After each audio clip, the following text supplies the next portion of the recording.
All right, what it do, family? It's your favorite host, Mike on the mic, keeping the vibe alive till the wheels fall off. Joined by... You already know it's your favorite girl, Sacoya. And that guy, Monte. And this is the Vibe Perspective Podcast, episode 14, or season 2, episode 4. Why, thank you. For all my sticklers out there, you know what I mean? How's everybody been this week, man? Good, man. Can't complain. Yeah, busy. Busy. Which is great. It's always keeping busy is always a good thing, right? Like, you know. Keep your mind off of stuff. Yes. Honestly. Yeah. You know, you can put some focus on more needed places. Yeah. Rethink some things. How about you? How's your week?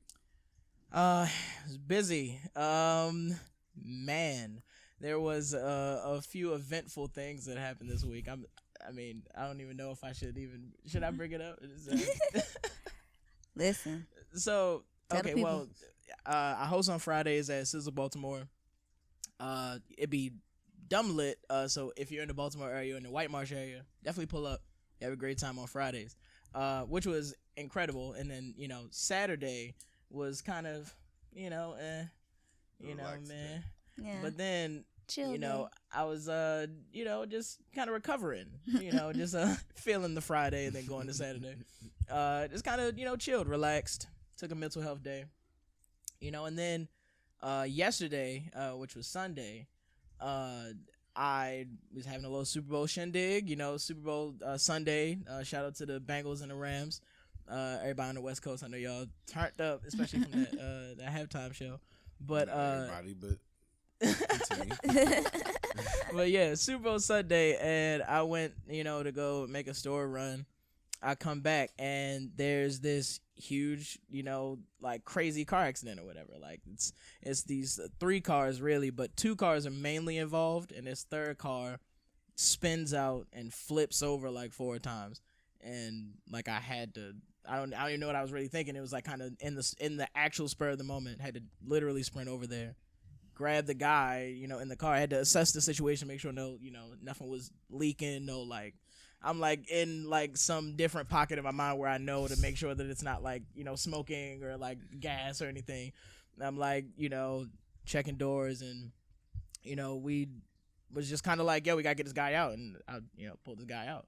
And like it was crazy that he was even still alive, the amount of damage the car sustained, like, and how violent that turn was. That flip was like 4 times. He wasn't bleeding, nothing. Like, what? He's God was a miracle. It was like Jesus Christ, like you've been watching all them episodes of 911. Why was I literally about to say shout that? out to Angela Bassett, first of all, really, because that's why like, I national watch treasure. It, but yeah, I don't even really watch it. I watch it in passing because Sacoya watches it, so I like see some of the things. Maybe it is sticking. Maybe it's in there somewhere. But yeah, everyone has a hero in them. Man, I'm not no hero. I'm just a nigga doing the right thing. A good Samaritan. But yeah, man, no, it's definitely an experience seeing a car wreck and somebody who possibly could have died. I had no clue whether he was, what happened to him. But thank God that he's alive.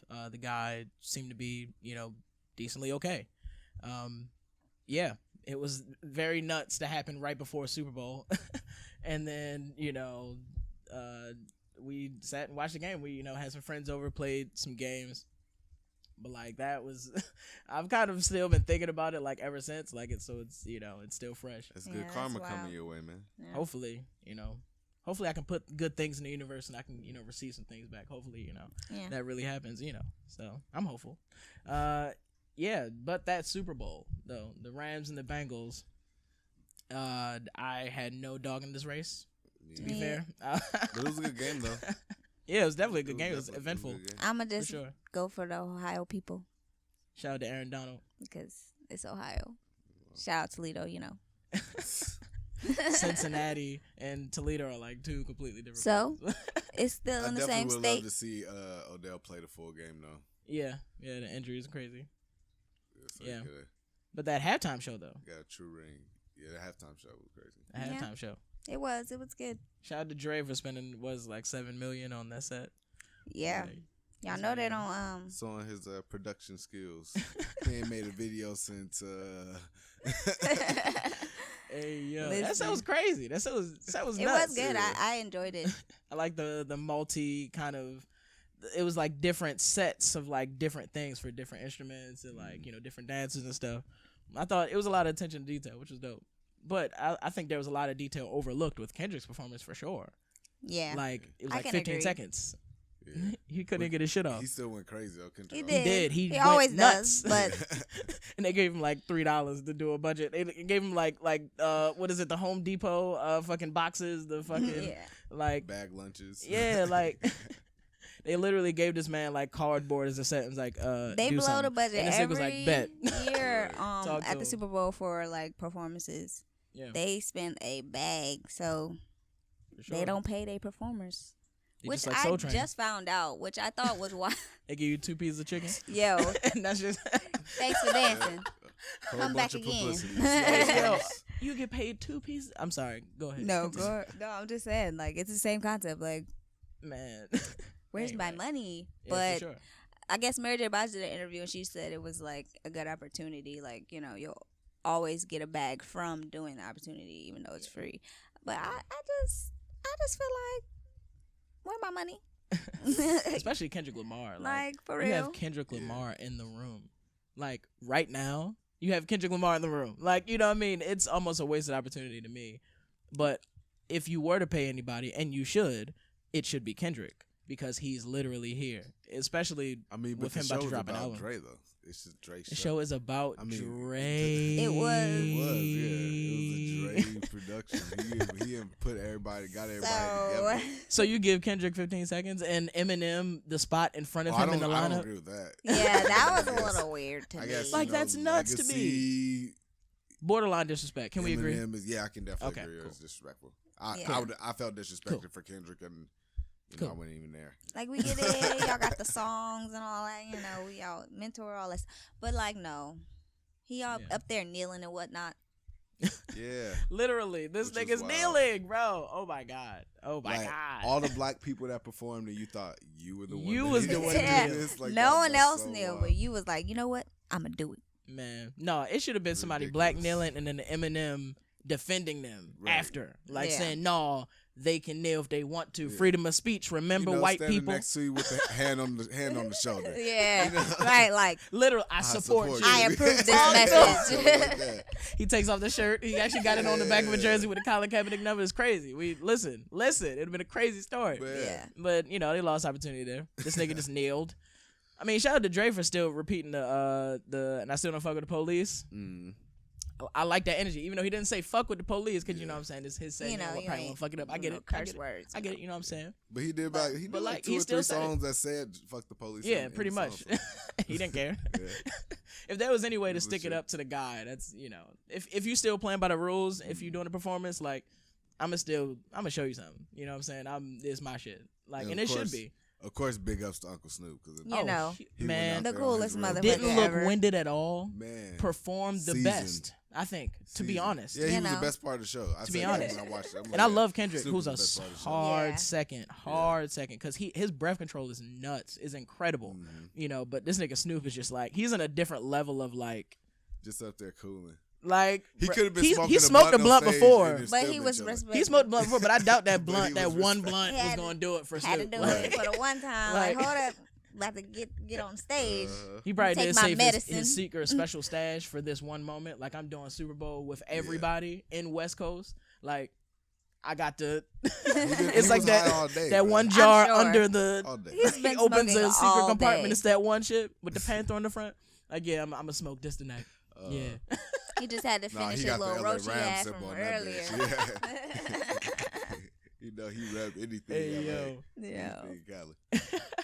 Yeah, man, that Super Bowl was definitely eventful at halftime. And I like the commercials too. The commercials was interesting this year. I seen the what made me laugh was the Dr. Evil joint. I think it's like GM or GMC, one of those car companies with like Dr. Evil, and they brought Mike Myers back to be like the dude, and he had Mm-hmm.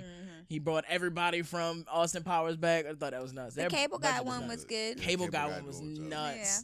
And I need them to bring it back. Yeah. Like, I need a second movie. With him seeing all the technology today would be crazy. It would be crazy. What's But he? I just need another Jim Carrey movie. Period. Jim Carrey's a national treasure, bro. Honestly. Not as high of a level as Angela Bassett, but still national treasure. Absolutely. But yeah, no, those like Super Bowl commercials was, whatever. I even seen Snoop in a couple of them. I mean, in, his most recent, big business moves. Everybody's been talking about that. Yeah. You gotta have J-Lo in the commercial. There ain't Super Bowl without J-Lo somewhere. Oh yeah, she did have a commercial. Can't we have J-Lo without Ashanti? I mean, Questions that ain't answered. I just want her to get some money, or at least every time she get on. Whatever. Move on. But yeah, no, for sure. Snoop just got a big business dealing, a huge kind of, I guess, moment in hip hop that he's now acquired Death Row Records, and this is long been overdue. I think. Yeah. He was just talking about how it came full circle, honestly, like to be able to acquire the label that he started, That's huge. Yeah, that's like a major thing. It's huge. He got support from Suge Knight and his son. They say it's a victory for the West Coast, so yeah, everyone's excited. Nobody's finally being like a big name in terms of like business ownership and entrepreneurship. Jeez, I can't talk.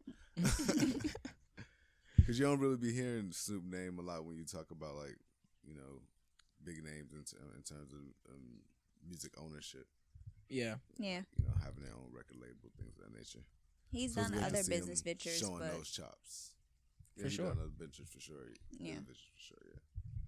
It's interesting because anytime I do hear some huge business unveiling like this, there's always, I should say this. Whenever there's a huge business dealings announcement from a black entertainer or someone who is in the music business who is also black, it usually has about 30% of the details of the deal.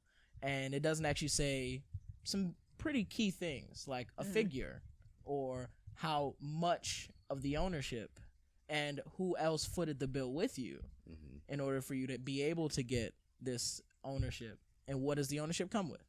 I think in and of itself the announcement is great, absolutely, to see more ownership in the black community, specifically with people who have been in music and have been very close to all of these records, not just his. Like he's been, like Snoop was in the studio for everything, like he's seen everything, so it's only right that someone that was there has direct ownership of those things. That's number one. Right. However, number two is that there will be many people, and I think there already are people who are creating think pieces of what this deal means for the future, or what this deal means for other black business owners or people who want to get into the business of the music industry or want to get into ownership in that capacity. And I think you can't really get on a level where you can say that this means something unless you know a lot of the details of the deal, because he could be getting shitted on in this deal and we have no clue. All we hear is that he has ownership, right? Like he might be owing somebody for the next 50 years of his life. How do we know? It could be anything. Deals are nuts in Hollywood, specifically in the music business Hollywood, what I mean? That ownership word get thrown around. Yeah. And I would love for us to have more ownership. Don't get me wrong. I wish we had all of the ownership, because we deserve all of the ownership, because we've created that creative intellectual property, right? Like we need to be the owners of these things. So, big ups to Snoop, but we can't really be sure on what this means for the rest of hip hop or anyone else in the music industry that is black based on this deal. Yeah, so we just gotta keep a lookout for the numbers. I will be on the lookout. Yeah. Because I always am. Yeah. Yeah, man. Talk about ownership. I mean, everybody always brings up their favorite billionaires. Who's your favorite hip hop billionaire? It's a hip hop billionaire. Hip hop billionaire. What was with the point? Like, was that what the? It was an air Oh, quotes. I didn't see that. I just seen something off the side. Because everybody eye. call themselves billionaires. Like apparently, Lil Baby's a billionaire. Okay. This is true.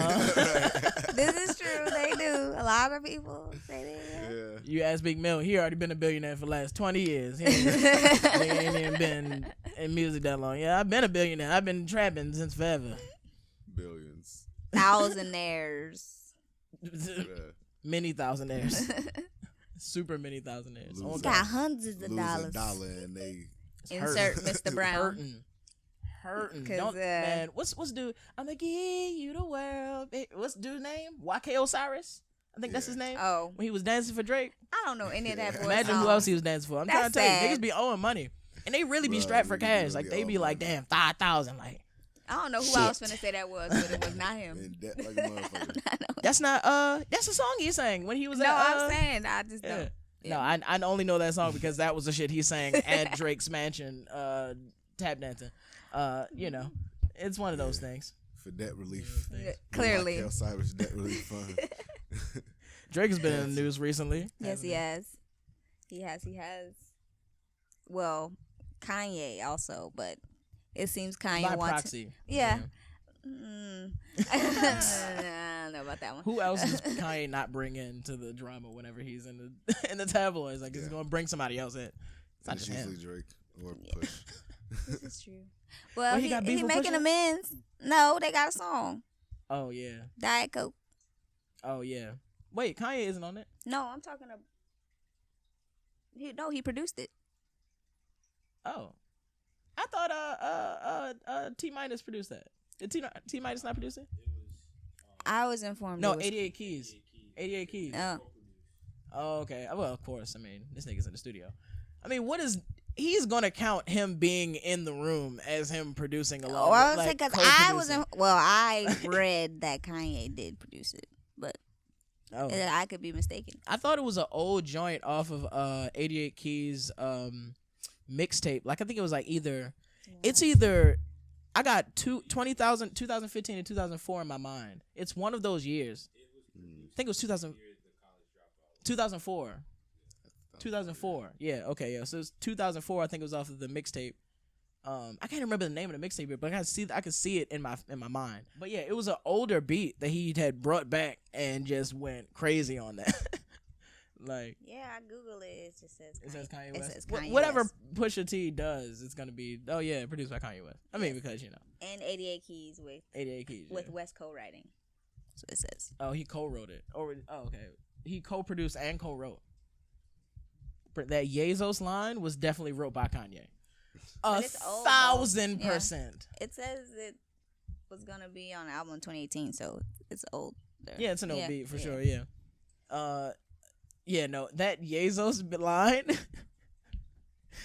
was I guarantee you this nigga was staring up all night trying to figure out what he can do to compare himself to Jeff Bezos. Like, and he was like, he's throwing lines around. Yazos, that's the one. Yo, You bro, see this that coat? Anyone is compared himself to him? funny.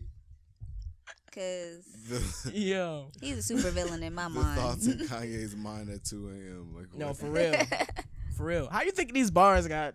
Hey, look at what? Put the pussy in the sarcophagus? I Are you just feel kidding? like he hasn't been to Are you sleep in kidding? 3 weeks. Like he's been up just for 3 weeks straight. Like he's Making Donda 2, man.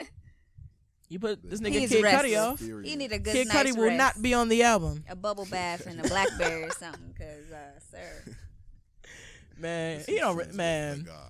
what Kid Cudi say? He the best part of his albums or some shit? Yeah. oh yeah, he Been did. the best part What of his album crack since is made he it. smoking? Yeah, that's what that was. Yeah, wild. that was That's a totally wild statement. comment. I What don't know where he got that from. methamphetamines is this man consuming? I just need to I don't know know. where he got that from.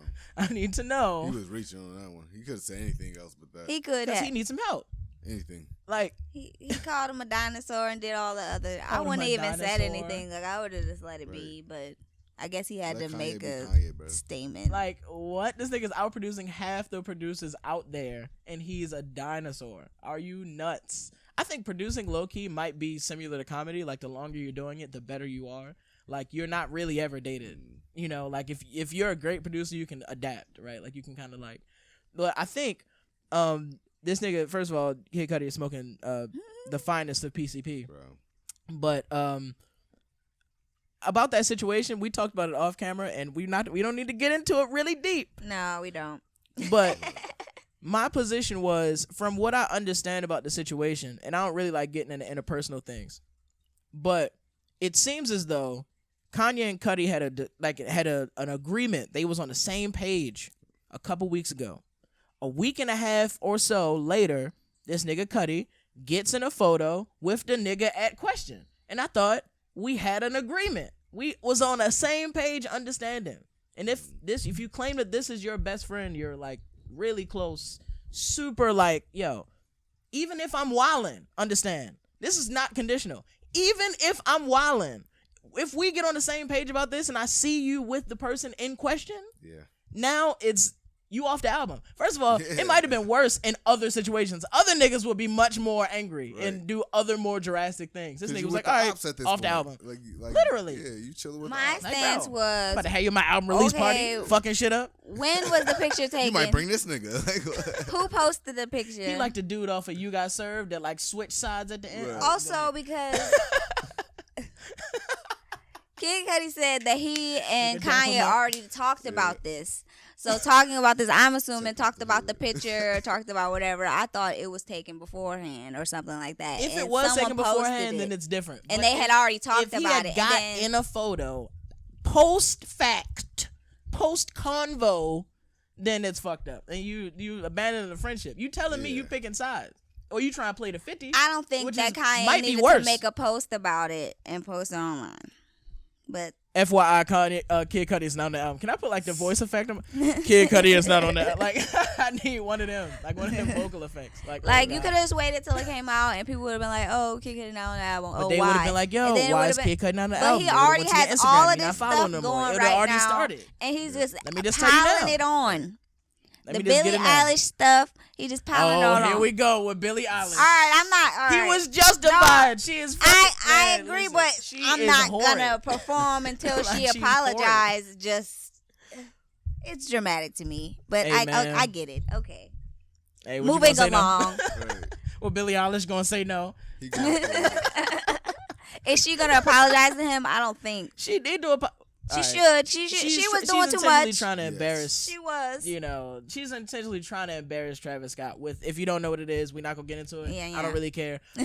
But she was trying to embarrass somebody else. So as someone close to that person, he was almost stinking up because I feel like Travis couldn't have said anything in that moment. It'd be even worse for him, especially against Billie Eilish. Like Jesus Christ, you're abusive and threatening, and you're a black man. Yeah, but you could make a statement. I think it's foul. Like, why would you do that? Blah blah blah. But I'm not going to perform until you apologize. This is the part I'm not like, why? But anyway, he's king of petty. Y'all keep saying this like it's justified because it's Kanye. It's not justified because it's Kanye. It don't make sense. It's just an explanation. It's Kanye just Kanye, you know. Man. Like, all right. Man, Kanye just Kanye. So it's interesting because on one hand, we, give certain passes to certain black people in entertainment that we love when they do something crazy, kind of like Kanye. But certain situations we can't give the pass to people that we really think are smart, think that we enjoy their intellectual property. I don't think that there are certain moments where you can just kind of get a pass, especially when there are people involved that are much less fortunate than you. And I'm talking about Dave Chappelle. So Dave Chappelle was at a Yellow Springs committee meeting, and we'll put the video up somewhere. And pretty much there was litigation between another company that was effectively trying to build low-income housing. So, or affordable housing is what they titled it as in the plan. And Dave Chappelle came to the committee meeting to specifically vote against the affordable housing, not really against them building, because they're going to build regardless. What's even more interesting is how small the development of affordable housing it was. It was like 1.5 acres or some shit, or something super small. It was like something, you couldn't even really notice even there. So, and it was like the way it was placed was like right, really hidden, almost like kind of central. You would see a lot of bigger kind of parts of the area more through the main streets. And yeah, he started going Molly. Like, he was like, yo, I'm throwing my $65 million company around and effectively saying I'll take all of this off the table if you go ahead with this affordable housing plan. And man, that was very interesting. Uh, I didn't know how I felt about how Dave Chappelle viewed the poor, or at least how Dave Chappelle viewed people less fortunate than him. I would have maybe guessed that he was kind of indifferent, even though he's more rich and successful now with his recent specials and all the things he's done. But I probably would have said he was, he'd been poor at a certain point, so he understands kind of the struggle, and he may have sympathy. This tells me the complete opposite. Yeah. So, what do you guys think about the video? It was surprising to me too, so I had to read more into it. From my understanding, he is against the infrastructure that was around the affordable housing project, and how it was not really helping the disenfranchised the way that they said it was helping the disenfranchised. That's from my understanding of the yeah, for sure, of the topic. So, is it a cleanup though? Did that come after the criticism? Because when he originally got the, when people first seen the video and they first started, the thing is the plan was going on for some time. Like right. The plan was already, talked about, discussed. Yeah. And it kind of got to a point where we were like, all right, hey guys, let's kind of hammer out these details and let's get this thing done. And affordable housing came up in litigation, and it was like, yeah, no. Yeah, from my understanding, he was challenging the way that the affordable housing project was being ran, and how it was, supposedly marketed towards disenfranchised families, but that's not exactly who it was serving. So that's why he was lobbying to say, hey, if this isn't going to be ran like it's supposed to be ran, and I'm investing money into this community, to develop it and make it better for everybody, and y'all aren't doing y'all part, the right way, then I'm going to pull my money out of the community. That's what I got from the story. I can see that, but it's hard. It's a hard sell, mainly because it's a way that you can articulate that I want to not only do the thing, I want to double down on the plan. It's a way to go into the meeting and saying okay, here's what's on the table.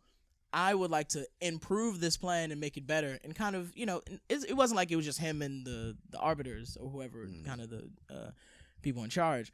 It was him and some other people who live in the community who was in the, in the audience. If it was really about oh, I want to do something that can, if we're really going to help disenfranchised people, poor people, mainly black people, if we're going to help these people, let's do it in a real way. That's something that's easy to say, especially with Dave Chappelle's platform. If it was about that, it would have made more sense that he would have said anything else. I feel like after the controversy happened, he almost was forced to kind of I feel like if be oh well, yeah, no, it's actually not what I get it, but it really feels like it's gonna lessen. I'm sorry, no, go ahead. But it really feels like it's gonna lessen the value of the surrounding area, which is why it's kind of less valuable, or I guess less interesting for someone who already has a lot of investment in the area. For them, it's why would I want to lower the property value of the things that I just bought 2 more of these joints and near here? Why does that make sense to me? So I get it from a rich person's perspective, and despite him being black, he still has business interests. So right. Yeah, but go ahead. No, I was just gonna say, when I first heard about it,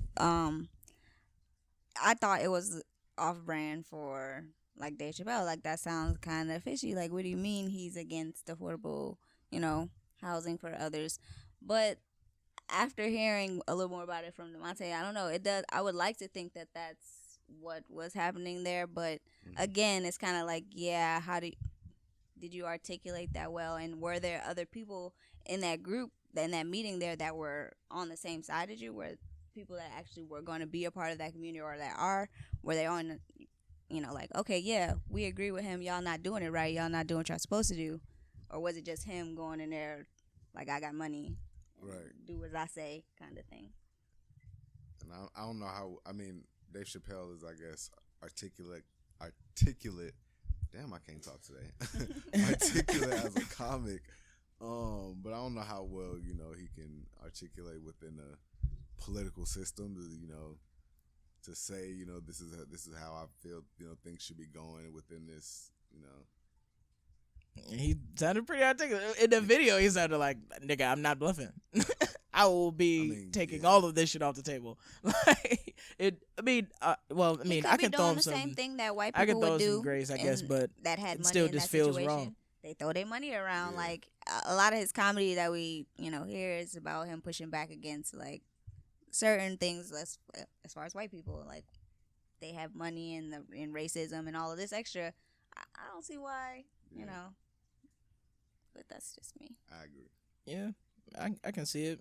Yeah, no, it seems pretty easy to see how his business interest could be the main thing at work here, like versus kind of.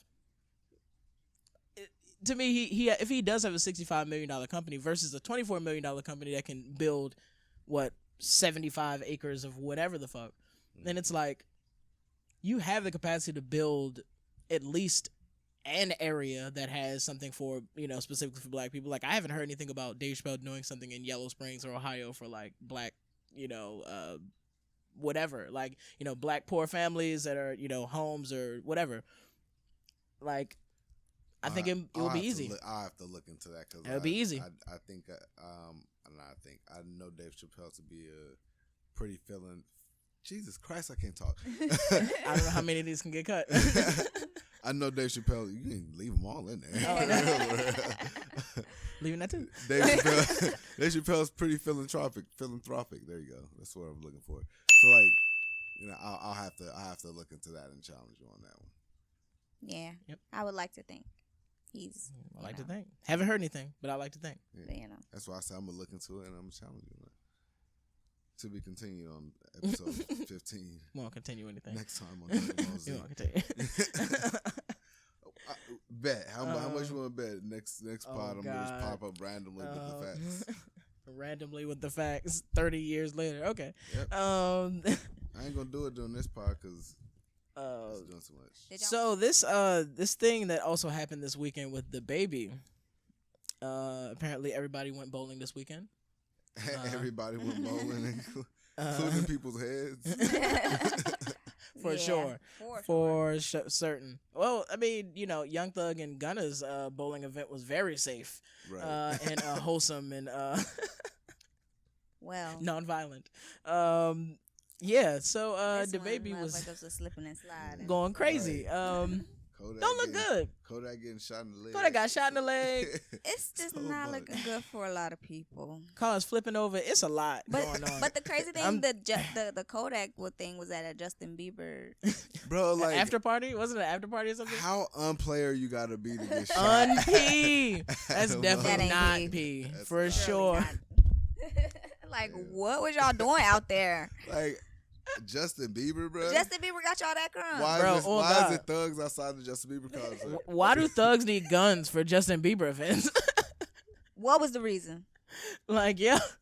What was the reason? Justin Bieber got the street, got the juice, bro. He got the juice. You stay away from that man. I'm telling you. Stay away from these white people. I was gonna say, sorry, I took us somewhere else. But the baby. No, for sure. Yeah, the baby apparently it was self-defense. Whoo. I'm sure everybody has seen the video by now. Can you plead self-defense when you swing on the nigga first? Can you actually think plead? You can. I don't. Because I can get away with a lot of shit. The video kind of came in the middle of the confrontation from my perspective. It looked like this nigga literally was going up to mollywop this man. I swear to God, he did nothing else but walk up to him and swing. It looked exactly like he was doing nothing else before this. Like he was just like, yeah.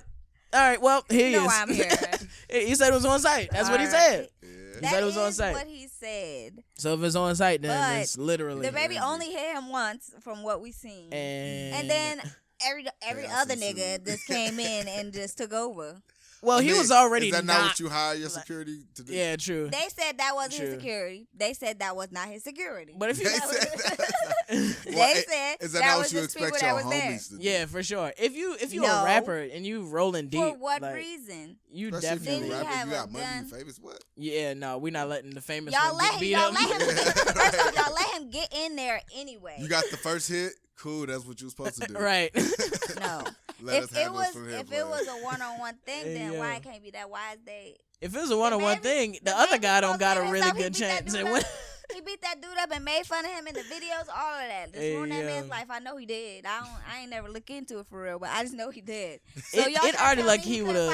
It already looked like he was gonna get his ass whooped by the baby. He already got knocked out by one punch. That's fine. You can say he slipped on the floors too. I feel like that would have been it's a fine, thing. but the baby didn't fall.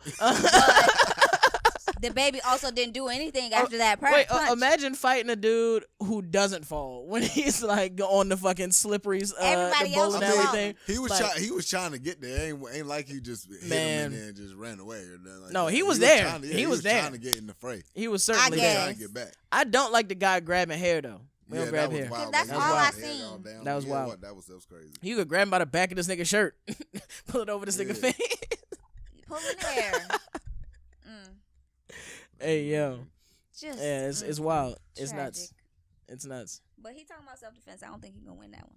Hey, you may. I don't know. They talking about that little Walmart situation, but I don't know. The baby definitely has more money than the guy who got beat up. I mean, yeah, but so his lawyers are definitely. But probably... I really think it's more the police present. Like they're really trying to like get this man. I feel like. Yeah. When aren't they trying to get a rapper? Well, yeah, so.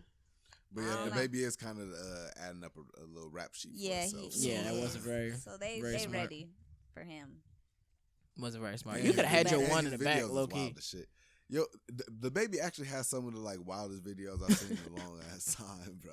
Like for real. Yeah. Like on some Missy Elliott, Busta Rhymes back in the day shit. Like just doing some wild. Oh, you mean music videos? Yeah. I'm thinking you meant like video is just like him doing. No. He got mad fight videos, low key. Yeah. But yeah, I don't even watch music videos like I used to. I don't feel like anybody does.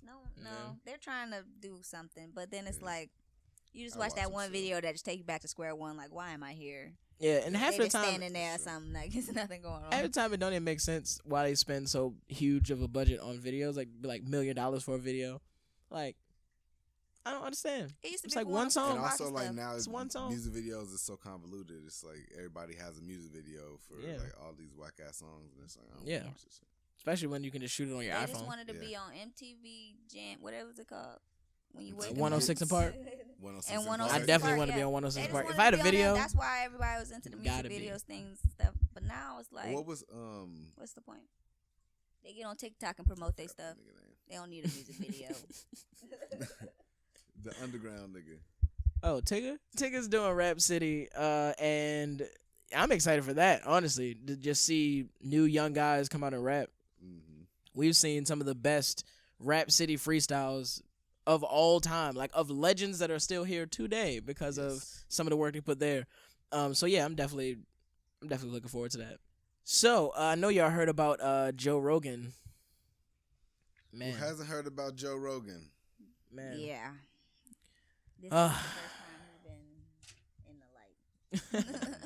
First of all, I kind of already knew this about Joe Rogan, and if you don't know what we're talking about the fact that Joe Rogan can't stop saying nigga.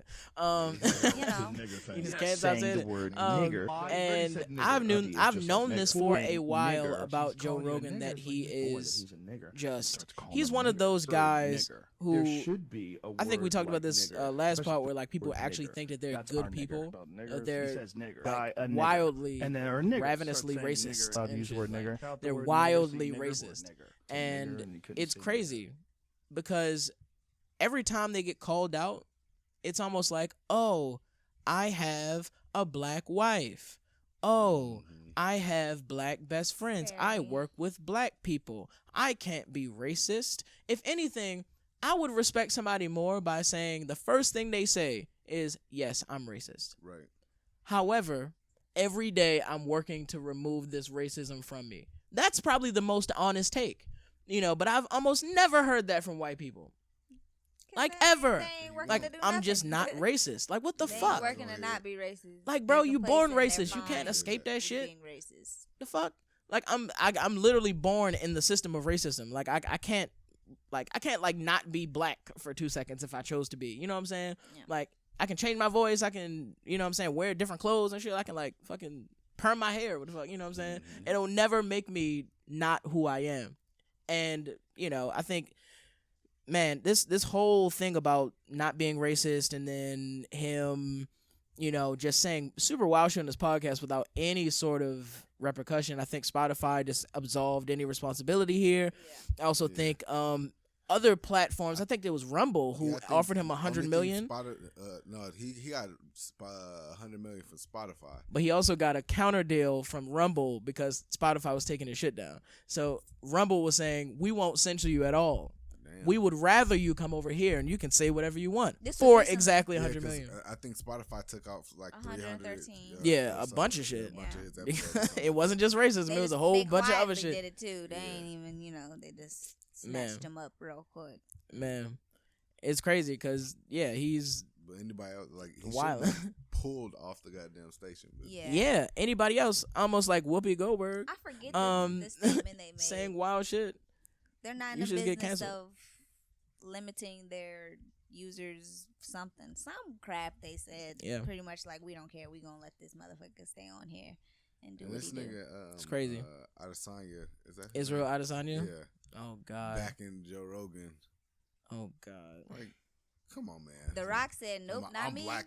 Yeah, The Rock said he shouldn't apologize. Like, come on, man. What are y'all talking about here? What are y'all doing right now? And then what was crazy? Don't forget Jay Prince. Do not forget Jay Prince. What the fuck? What the fuck? Like, no, seriously. Like, what the fuck? Like, first of all, okay, The Rock. He uses his blackness, his skin tone, to like be black whenever he needs to. Any other time he fucking Samoan or Hawaiian or whatever the fuck. Like, he chooses and he picks and chooses whenever he needs his blackness to work for him. Like when he tries to do his rap career and that shit fell and will still fall on its face. That was terrible. You know what I'm saying? Tries to like get close to like Kevin Hart so like he can get a black audience. Like I be seeing through all of this shit. Get the fuck out of my face. You've absolved all. You've thrown away any like actual validity you have to saying nigga now. Like you've given up your blackness almost in a way. Like because you're picking and choosing when to use it. Right. You don't deserve to use it. That's just number one. Israel Adesanya is Nigerian and from New Zealand, and he doesn't have any connection to the word nigga or nigger or anything of the like. He just so happened to be a part of a system that was also racist in New Zealand, and that thing is absolutely a part of a global scale of white supremacy, not what occurred in America where nigger was born, where the word nigger was used to institutionalize black people. He is not connected, nor is he even related to this shit. So he doesn't even have the right to say the word nigger, let alone give anyone else a pass to say it. Third person. Who else was it? Jay Prince. What the fuck are you doing, Jay Prince? Like, and the thing is, I love to think that Jay Prince was not in this for the money, and he's really in this for the culture because he's like fucking Jay fucking Prince. Like, to me, I'm like, he stands much more close to like the real essence of like what we really kind of regard as culture and hip hop. Like, and to ruin that by saying some stupid ass shit like that is, we just need to forgive him. Like, that's out of a bag. That's literally out of a bag of money. You know what I mean? Like, the fuck out of my face. And India Arie. Oh, my God. Went on this whole thing about how she wanted her music pulled from Spotify. And then Joe Rogan put out that BS apology. And she was just like, I accept his apology. Like, I still didn't listen to the whole thing. I did not listen to that whole thing. I listened to like 10 seconds. I was like, bye, girl. I cannot. I'm like, disappointed too. I was like, I'm glad I didn't bring it up last podcast about how I was proud of India Arie because they would not have aged well. Y'all seen Donald Trump back them? Of course, this nigga Donald Trump back him. Yep. Like, of course. And it's always about free speech. Like, white people love to say it's just about free speech, bro. Oh my God, when bro. They being racist. Yeah. Like, where do I even start, bro? Pretty much. Like, free speech. Good God, man.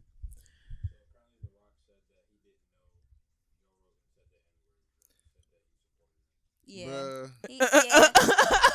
Yeah, he had Joe Rogan. It wasn't new. Like it wasn't even. Oh my like, God. It really wasn't. That's the Fam, problem. In the post saying even he supported new. how It wasn't. he was a great thinker and he just loved And the thing was, he wasn't even saying it Keep once. doing your thing, brother. It wasn't once or twice. That If you haven't racist seen thing. the montage, the montage is crazy. He just says it. He just says that shit. And he thinks and the thing is, all right, so I'll spare you the watch of having to actually go to this nigga's page. Like, he actually says his reasoning for saying nigga was, he brought up a couple times, but it was once where he really kind of said it. He was kind of like, whenever people say the N word, they give it this magical, mystical, scary power. It's like, oh, if you just, oh, it's like Voldemort. Like, you can't, oh, the man who must not be named. You have to almost, whisper it, like the N word. Like, he was saying, he's trying to paint the picture that he doesn't want to be caged in by, speech that is censored by people, and he wants to be free and a thinker, and he doesn't want to give it power. My nigga, you don't have the power to.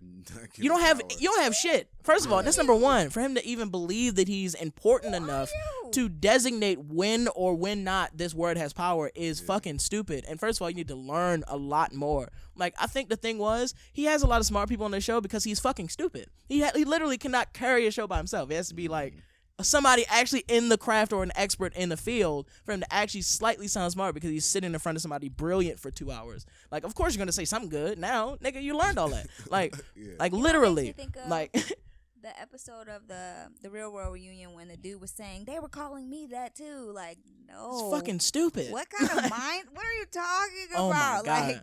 Like just this. Shout out to Tammy Roman.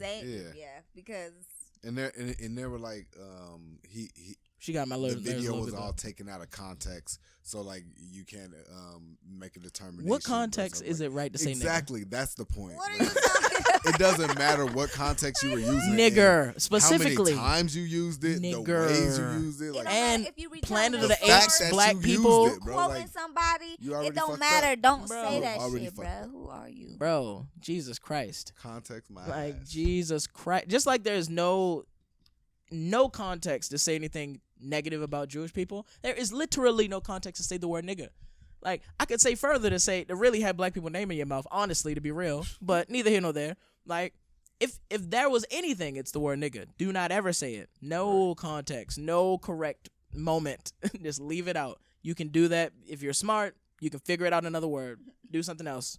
Because it's a no for me, though. Like, on God, like, I don't have no sympathy for these niggas. And I think Spotify should have canceled this nigga. They sure should have. Like, should have gotten this nigga the fuck out of here. And the thing is, they've seen these episodes. They should have did it when it happened, not now when everybody else figured it out. Yeah, like when they put like, that, bro. When they No, put that it ain't when they wasn't everybody watching else every figured it out. video. It's when them stocks started dropping. That's what. Oh, for happened. sure. That's when everybody else figured When out, stocks and then started people dropping. started pulling out, and then companies like, oh fuck, they're moving this way, away from Joe Rogan. Yeah.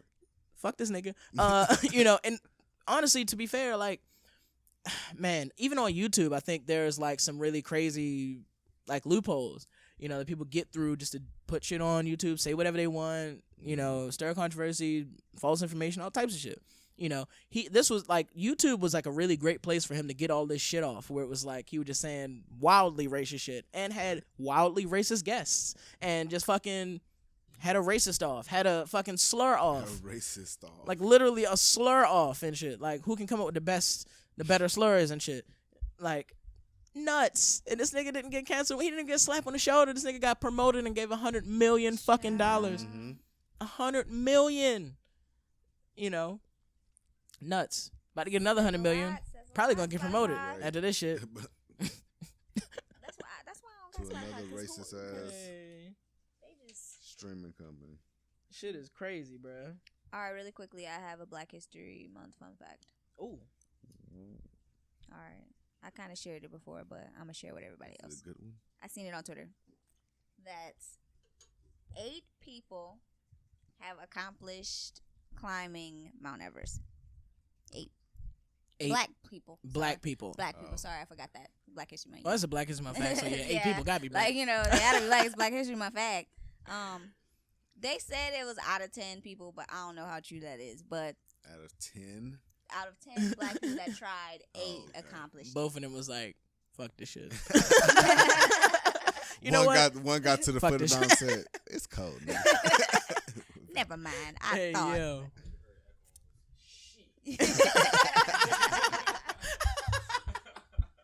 All the way down the mountain. No, for sure. But I did read into an organization that is an all-black climbing crew who are trying to go this year, make it to the summit of Mount Everest. Would y'all climb Mount Everest? No. Probably I do not. like the cold. Yeah, I gotta maybe it's train too cold. first. Like, Summer, I can't. baby. Can I train first, or do I just gotta go tomorrow? No, you you gotta can train. obviously train first. I Okay. wouldn't just. I would use like a fucking. It's like, Go would dive you in just the- do it? Yeah, you Go don't dive. die after It's like fine. 100 yards or some shit. Yeah. Not 100 yards. Wait a minute. What? I'm fat. Nigga, I'm 600 That's pounds. how little faith I have in your skills right now. Like what? What?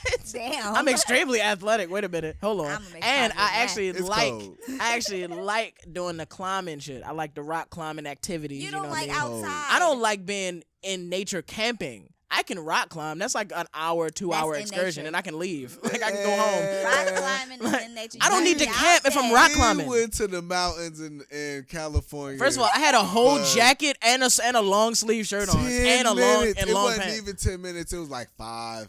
It was not no fire. I had a whole jacket on, and it was like 90 degrees.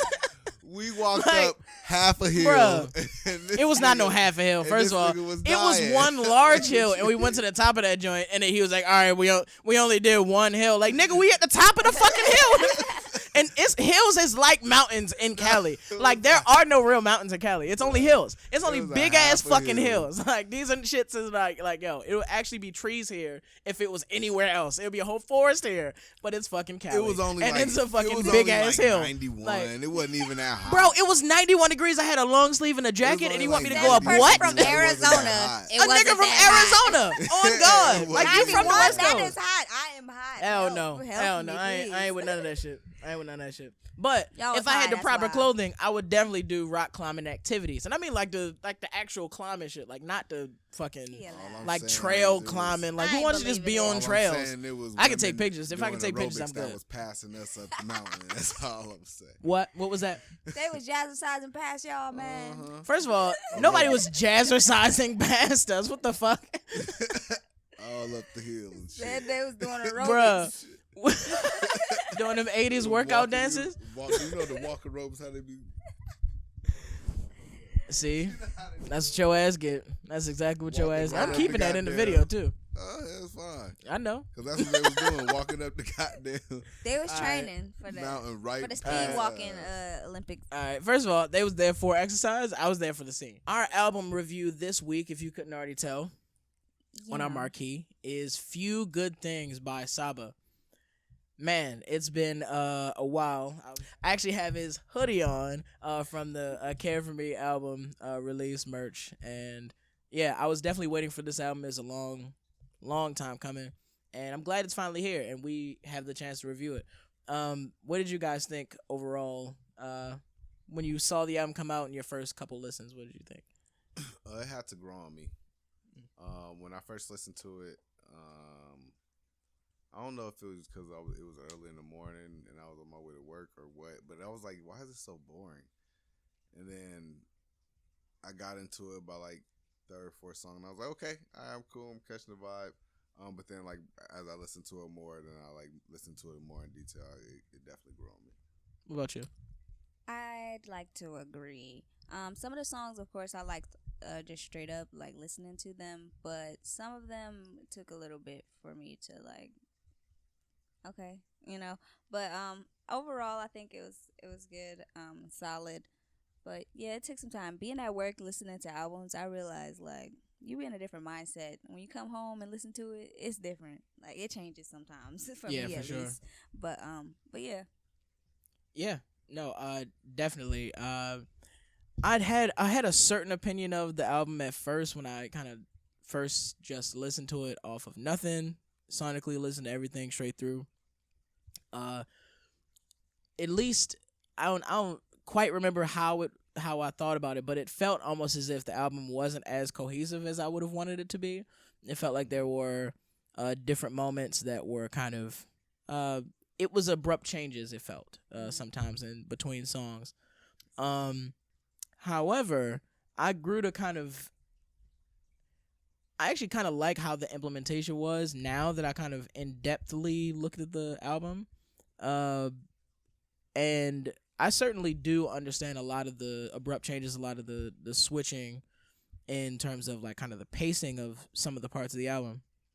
I think they were intentional actually, because some of the subject matter with some of the abrupt changes match. Like it makes sense why like he's talking about this, like say like death or the fleetingness of life. The song was really short, you know, or the song would be really fast paced, or like, you know, Mhm. these little intimate details that are like only between you and the person who made the album, like the person speaking to you and you, the listener. So I thought it was dope. On the second kind of more analytical listen, man, I loved the production on this album. I thought, for the most part, the mixing and mastering was good.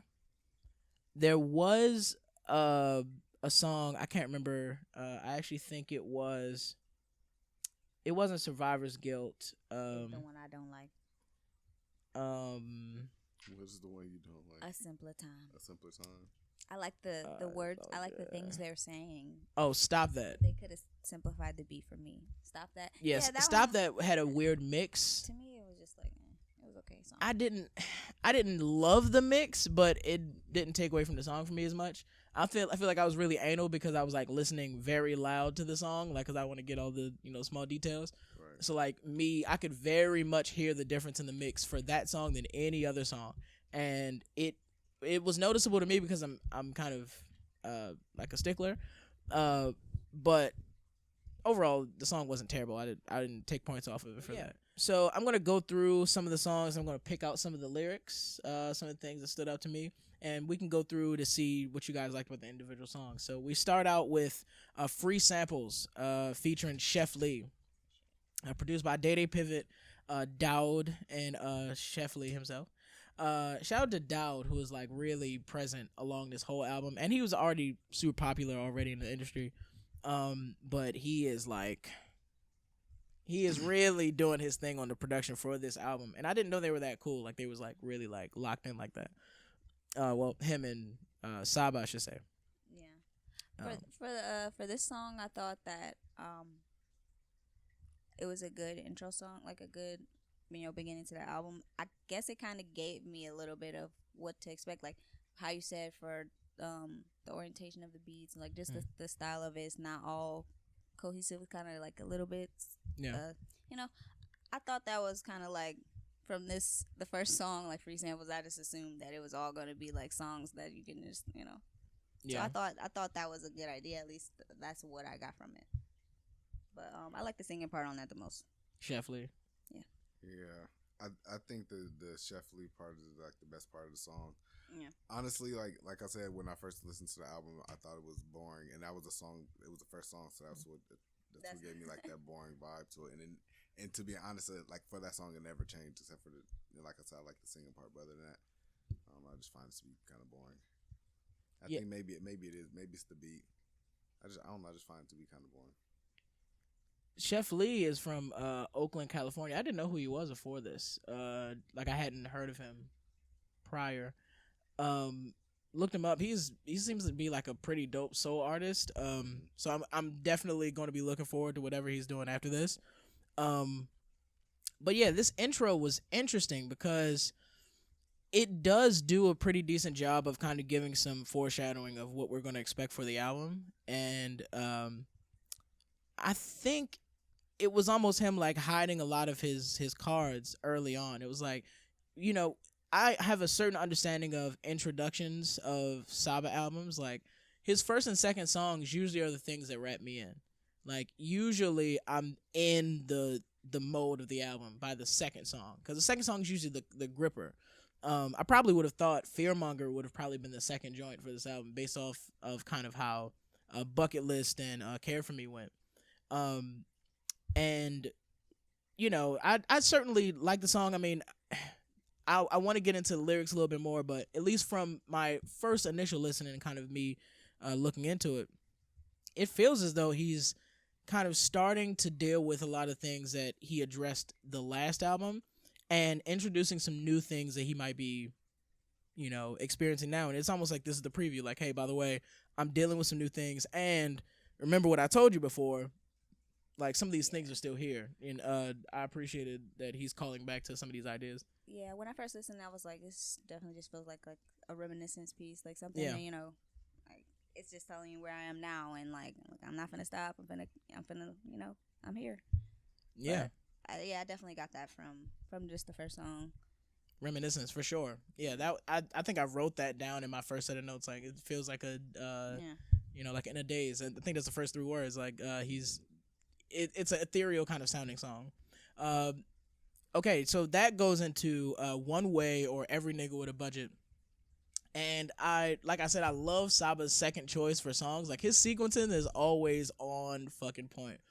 And I like the second one because like was it Stony, Broken Girls, One Way, you know what I'm saying? These joints, the second joints are just different for his albums. Like they just always do something that like really capture my attention for all of his projects. So it seems as if he's reflecting about his current position. I want to see what you guys think about kind of some of his lyrics, or what did you think about the song? I agree. I like this song. I like this song a lot. For me, it's kind of what started to draw me into the album. It did take a couple listens for me to get actually into it. I think once I listened to it with the lyrics, then I kind of got more into the song. And then kind of more into the album, to be honest. Lyrics that caught my attention, it was we splurge on the dumb shit because we careless and youngins. Every nigga with a budget taking care of at least 10 buddies. What you need, I cover. So it's like,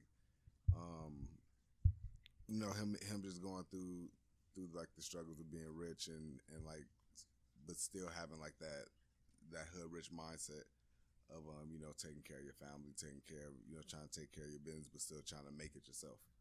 So I appreciate that song. Yeah, pretty much. From this, I didn't pull no lyrics for real, but it was just kind of like, for me, I was like, listen, I got some money and I'm finna use that shit and take care of my peoples and do what I gotta do. Like, from the song, that's literally just what I was hearing. So I like that song. I think it's catchy too, but yeah, it wasn't my favorite, but I definitely it's a good one. Yeah, and I like this song specifically because he's talking about a situation, and like your point, Monte, was talking about kind of where he is now with the newfound success of After Care for Me, and he's kind of living in this new seaside house now in Calabasas in the Valley, and it's a one-way street. That theme pops up so many times. It's a one-way street, and I think that was a metaphor because his street may literally be a one-way street. However, he says one-way street in between where I think it's important, where he's talking about like relationships with friends. Yeah. Like it's a one-way street relationship where like I'm taking care of 10 people, but it's not really benefiting me in any way. It's just like, everybody, and I think that's why it's called every nigga with a budget, because every nigga with a budget is taking care of at least 10 buddies, and I think that's really interesting to know that he's like really telling us a lot of like personal things that a lot of artists don't really get into. Yeah. But it's also relatable to others. Yeah, for sure. For sure. And then he's also talking about like a side of it that people don't talk about, which is like the pressure of it. Because, and like to kind of piggyback on with your analysis, Jesus Christ, analysis of the one-way theme. It's like when you're on the one-way street, there's no choice but to keep going. Yeah, that was literally about to say. You can't turn around, you can't stop. Move forward. Keep going. And when you that guy that's making it for everybody, shit can't change. Yeah. Because if shit change for you, shit changes for everybody. Keep my doors open in case a nigga pop up on my couch. Yeah, exactly. Is that the exact line? Yeah, for sure. What was I gonna say? He does a small mention to like his neighbors watching me. All my homegirls are ratchet. I'm the guy with the baggies, and everybody's looking at me that don't look like they family. Damn, that might have been a bar. But I think that's interesting because it's like in the very next song he gets into this further, but sonically he's connecting songs, like he's doing transitions between songs, which is really good for an album. But also he's connecting ideas, which is one of the things that I only really discuss that Kendrick and some of the better rappers in hip hop do. They connect ideas through songs on the album, and he starts to bring up this idea of like why he even ended up in LA in the first place was to kind of get away from the wiles of everything he's dealing with in Chicago, and like his hood, like he grew up extremely poor, his whole family did, and he had moved away. And I think the one-way street thing kind of pulls into this too, because he was literally going in one direction, like completely up and out of the hood, because he never kind of seen a future there. he's seen a future with him leaving the hood, being a more simpler life, and he starts to get into this idea about leaving, and the resentment he gets for leaving, and feels, which and it has like this little skit in between too. It has like I think it's a skit in between. If it doesn't, I don't know. I can't remember. That joint goes right to Survivor's Guilt with G Herbo, which I think is perfect of a title, Survivor's Guilt. Especially if we're connecting ideas about leaving Chicago. Having the survivor's guilt of leaving and surviving. Where a lot of your friends may have. Especially like his cousin Walt, who was killed. He was able to escape a lot of the danger and a lot of the violence and make it out and be successful. Survivor's Guilt featuring G Herbo was once I get a band, I get rich. It was one of my favorite ones on there. Crazy. Yeah. I wouldn't say, G Herbo's verse was cool, but I wouldn't say it was like the greatest. But I enjoyed it. I enjoyed the song overall. I don't think he took away from it. Yeah. I think, so. But, I definitely expected more too when I saw that G Herbo was on the song. But yeah, he was really at the end. It was like, yeah, it felt like the song was done, and then there was a G Herbo. And then verse. I was like, oh. I said that too when I first heard it. yeah. It was like it felt like he got the verse later. That was what I felt when I first kind of listened to it. Looking over the themes now, it almost feels like it's a tale of two Chicagos. It's like even I think he references in Free Samples that it's a tale of two Chicagos. It's confused commonly. There might also be a Common reference there because Common's from Chicago. Possibly. I don't know if that don't but Don't quote me, I'm not a rapper. Yeah. right, I'm not Saba to ask this nigga. But I think it's interesting how he was able to find two different pockets. Like on one end, man, this nigga Saba is he's just so good at rapping, bro. Like it's like a peace of mind worth leaving everybody you knew behind, move another town and hope the trauma don't amount to what you do in life. And like that connects to the previous song about moving out of town, and he's dealing with a lot of these kind of nuances, like the pressure of leaving and what that means to be successful and stay relevant for the people who are depending on him. But my favorite line. All right, I wonder if you're gonna pull the same line I did. Go ahead. It's not really a line. Well, it was two joints that spoke to me, two specific parts. But the first one was the stanza about the sacred geometry. Yeah, that's the line I have. Good Lord. Now I keep it sacred geometry. I'm with my circle. I'm training for mayhem, but y'all more triangle because I saw silly niggas. And did you catch the I saw silly niggas? I wasn't sure if anybody else did. Done change up. I'm still in my square. Like the plaintiff, be careful. They armed and they dangerous. For diamonds, some niggas is spiraling. They want us in boxes but can't contain us. Oh my God. First of all, he had like 3 or 4 different flows in this joint, and it was like just crazy. And then it was a little I'm not sure if y'all caught the imagery of like him talking about loading up the van, and like that was I think that was the part where it was like the little nod to like here's story. Here's the main line again. Like we did little filler episodes in the series. By the way, here's the story episode. Like where we are in Chicago doing things that we need to kind of provide for our families. We need to make money. We can't get any opportunities, so we got to kind of resort to these things, whether we wanted to or not. A common theme. And I think it's and then he follows up with G Herbo, who I think goes crazy, but he didn't really kind of. I don't know if and that's the thing. I don't know if Saba asked him to rap on theme or not.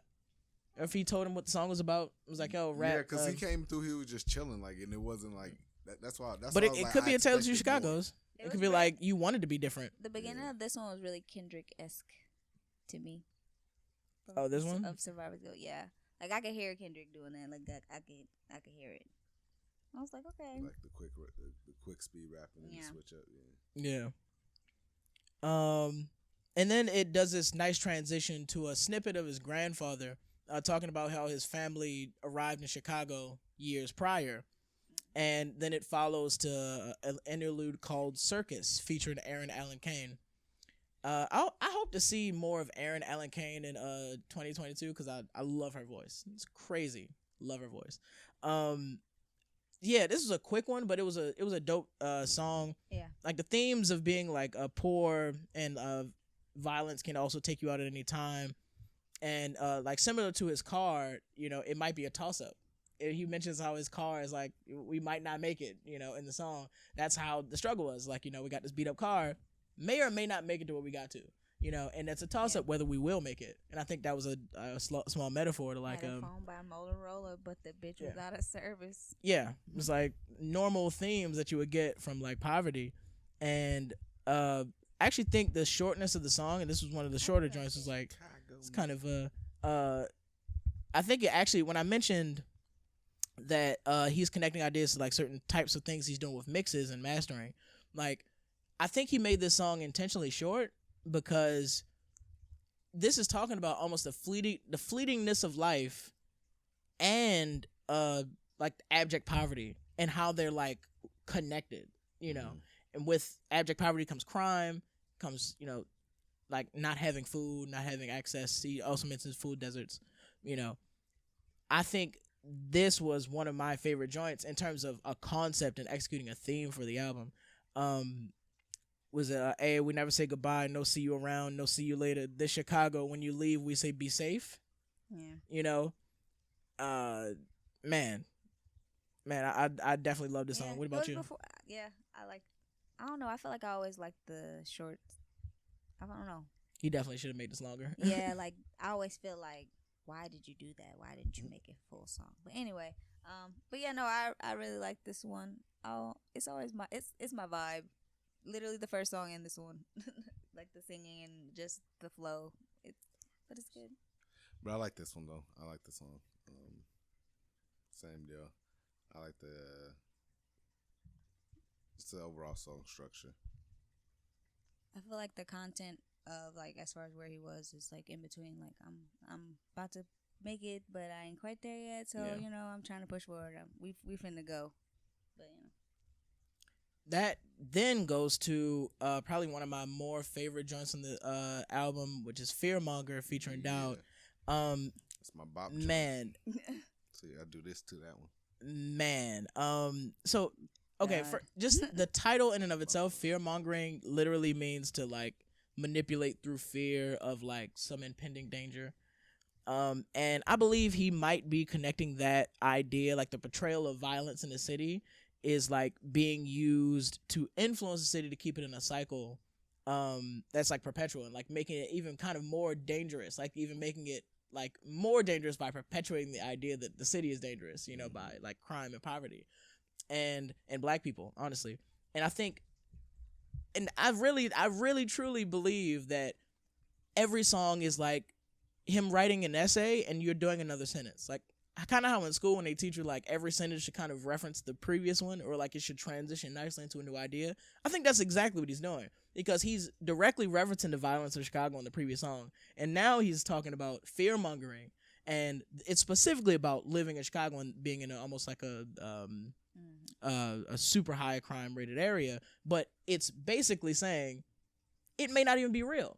Yeah. Like this may not even be a true thing. We might be all scared because of things given to us that make us kind of, more, I guess, skeptical of even being around these areas. So I ended up leaving, maybe because of that fear mongering, When I first listened to the song, it made me think of that Disney movie, The Haunted Mansion.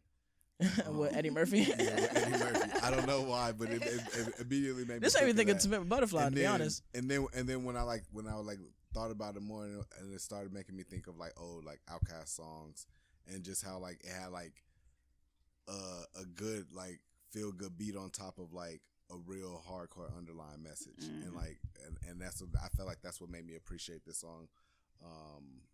Probably one of the most out of all the other songs on the album was that it kind of had that dichotomy, of things working together. So I fuck with that. But just pulling some of the lyrics really quickly because it'll come back. I pulled insecurity hurts the same way jewelry works. Yep. If you ain't don't, I don't know why you make me laugh. So if you're paying to flex, pay your security first. Right? Yo, was floating on that joint. I swear to God. Oh my goodness.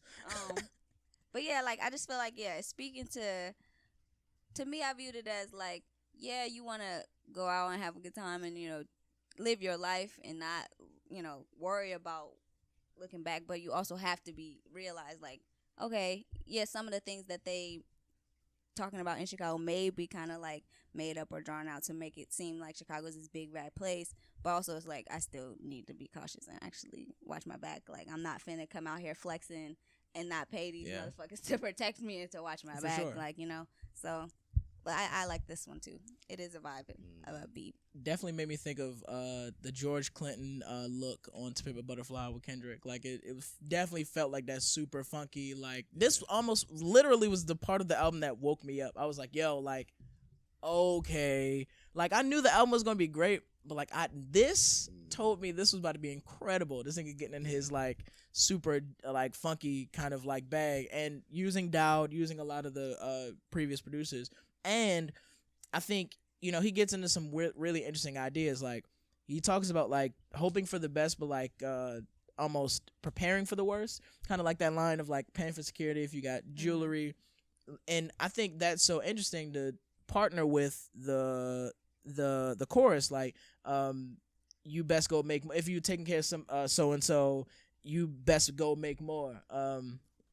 And I think that's like literally the life of all black entertainers. Mm-hmm. It's like it's always this impending fear that everything will be taken from you. And I think that's a beautiful way to title the song, Fearmonger. And he literally gives Dowd the character. Like Fearmonger is an actual character in the song, like the guy singing background with the talk box or whatever. Dowd, he's like voicing as Fearmonger. And man, they just really did a really good job with this joint, and I seen it as a single early when Saba was doing. I can't talk either. Saba was performing on YouTube, where he did a live. It was nuts. He goes crazy. Man, definitely one of my favorite joints. Going to the next one, Come My Way, featuring Crazy Bone. Shout out to Crazy Bone and Bone Thugs. Man, man, this actually remind me how much like we actually did need Bone Thugs. Like where we would have never been this place in hip hop if it wasn't for them and their sound. Like this nigga still sounds healthy. Like I mean, and not like physically healthy. I mean, thank God he is. Right. Like rapping healthy. Yeah. Like he can still, he sounded great. And I was like, God, like, and even Saba kind of matching his, like being able to adapt on the fly to do like a Bone Thugs kind of approach to the song. And even his little Smino kind of like second verse, I call it a second verse, like the end of his second verse was like almost Smino God level. Like he's like fucking, he's going crazy. What did you guys think about this song? I liked it. I thought it was catchy. I liked the hook of it. Daydreaming. Go ahead. Definitely one of my favorites on the album. Crazy, like you said, Crazy Bone verse was dope. I love the nostalgic feeling because Bone Thugs and Harmony, one of the first rap groups I ever been exposed to, ever like started listening to. So to see that on the album, that was just like a drawing factor for me. And then it was like I was already on this ride. You feel me? From going from Survivor's Guilt into Fearmonger, and then just into this song. It was just like a perfect little what do you call it? Rising action. Story. I think, his flow suited the song very well. It was nicely done. It's funny because like the melody of the song almost reminds me of My Everything by Mary J. Blige. Like the that's like I've heard this like 4 different times recently. Like I don't know why people love this song, but maybe he already had it for a while and he's just releasing it. But I definitely love this joint. Like the song almost feels like it's about like the focus on money in his life. Like it's about how money is kind of dictating a lot of his moves. Like and a lot of his decisions are based on the fact that he either needs money or there is a lack of said money for him to be able to do something. Mm-hmm. And that is really like, I think that's just a normal thing in black life, where money is literally the reason you can't get into some shit or that you get into some shit, because the idea of the money on the other end is valuable enough. But yeah, no, that blood. I mean, if that's I can't That's even do that literally joint. That's what the I- that's the stop fucking that's the stealing Smino joint. That's the the Smino lines. cadence I'm talking about. That's my favorite. that I pull from the thing. Yeah, all the way to the end of his verse. Crazy. Yeah, literally all the way to the And Then even the ghetto from the bottom of the barrel. yeah, for sure. That's I'm- shit. I really like how this transitions to the next song, which is my second, one of my other favorite songs. I shouldn't say my second favorite song, but like one of my other top songs on this album, Still, featuring Black and Smino. Yes, cause Black my guy. This joint, He can do no wrong in my eyes. This is one of my favorite man, songs. this joint is on a different level, like on an And of actual course, he gonna be on a level. song about the love and relationships and stuff. Yeah. That's Yeah. Black is on brand for him. And Black is of course gonna sing, and Yeah. Smino of course is gonna rap. Man, it's Smooth as fuck. Smino could have sang on this. Talked about that off camera. Smino could have sang on this. I think that Black did a decent job as the singing role, I guess. Decent. I'd rather have Smino The rap disrespect. than Black rap personally on this joint. Neither here nor there. I like it. Yeah, no, it's Alright. either way. Either way, it's William Shakespeare himself. We certainly don't mind 'Cause I having surely Smino pull on that. the song in general. What did you guys think about this song? I think that just got like a resounding. It was great. Oh, It was got great. my peoples on it. Oh, okay. Oh, yeah. So, I actually think the song from Saba's verse might actually mean something slightly different from the actual album. Not from the actual album, from the actual song. So, Black is almost using the word "still" as like a been, like already, right? I think in Saba's verse, and Smino almost kind of use it similarly. But I think Saba is using his verse like literally still, like to be still, and may or may not be alluding to a police encounter. Like his verse was oddly interestingly similar to a police encounter, like what the woman is saying, him possibly losing her, him driving, I think he loses him driving or something. And it felt like he was talking about him being pulled over by the police. And the song is like, and I thought about it from a perspective of like him being still, because this could be, this is something he has to deal with all the time. He almost raps as if it's like, I understand the risk, but it's like he's almost chill about it, because it's like a common thing that he's gone through. And whether or not that was what it was, I still felt like it was too good to be true. It was like all these lines seem pointing, and yeah, it's definitely interesting. This whole joint, the instrumentation, like the movements behind the song, the production was crazy. The bass lines were nuts. Like in the production was like, it was so much attention to detail. There were small things that you literally heard once in the entire song, like one time. It wasn't a beat. It was like literally like a little interlude of something, like a little sound or like a voice. It's crazy. Like they put a lot of thought and detail into this, intricate thought and detail. But yeah, it's crazy. Smino touched her so. This joint ends up with like a dialogue from his grandfather, who actually is the person on the front cover of the album. Up till now, you've probably heard some of the skits, and it's like this older guy speaking. It's been a woman too. I think that is like his another relative of his. But the grandfather gives like these little moments of dialogue, and that goes to a simpler time with Mariba. It's nicely transitioned into it. And The song you don't like. ooh, man. I like the song. I just would have preferred a simpler beat. That's all I'm going to The say. song is a simpler time. It's probably the most minimalist That's beat on the why- album, low key. Not to me. It's just that one. Just take that little. It's like a 808. Just take Is that it- little shit is A it out. that hi-hat. You don't like having rapping on the beat, No, or you I just like the beat? song. I just She don't like the beat. Like the beat. She don't like the beat. That is it. That is all. It's minimalist. And I think that was intentional. This nigga called it a simpler time, and it made the most simple beat No, on the album. If he would have kept whatever the He bass, could've do ba do do. I don't do, know music ba. terms, y'all. do, do. So whatever that little drum, snare, whatever the hell I'm hearing. It's like a hi-hat and a that drum. hi-hat, he could have kept that off and everything else would have been fine. That part, I can't get with it. It just, in my ears, I just can't. He just kept it off. But it's a nice song. I get it. You know, I don't agree, but I get it. You don't have to agree. Without My the opinion. hi-hat. Incomplete. It would have felt off. No, it wouldn't have. It's just literally just one part of it. Like, literally, if you just took that little second or whatever that is out, I would enjoy it. I think they did some interesting things with this song, too, because, like, shout out to Mariba, by the way. Yeah. I wish she would change her name to Mariba, because they just a better name. Shout out to Black Truck. That was just, like, one of my favorite. Oh, right, yeah. I said, I wish she would, but I'm respecting the fact her name's Mariba. Hello, Mariba. Yeah, no, for sure. I was definitely about to call her Mariba. I loved Black Truck. Played that to like everything stopped working. Like I literally played it on repeat 4 days because it was. I don't know what it is about her voice or how she approaches these